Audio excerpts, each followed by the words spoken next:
मैंने फ्राई कर दिया। करेला फ्राई उबाल दिया, अब इसको फ्राई करने जा रहे हैं।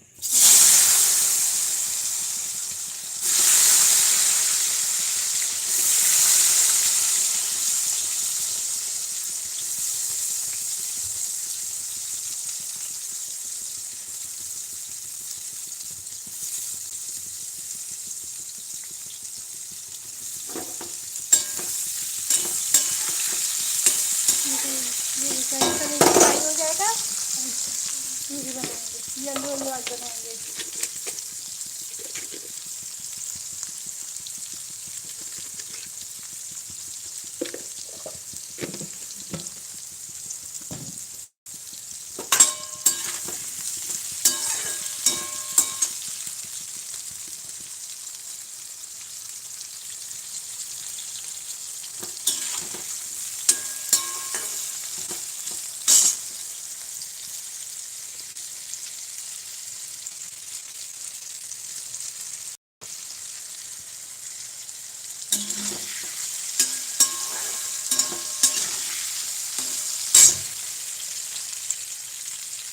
ये देखिए गाइस, करेला फ्राई हो रहा है, बैगन फ्राई हो गया है।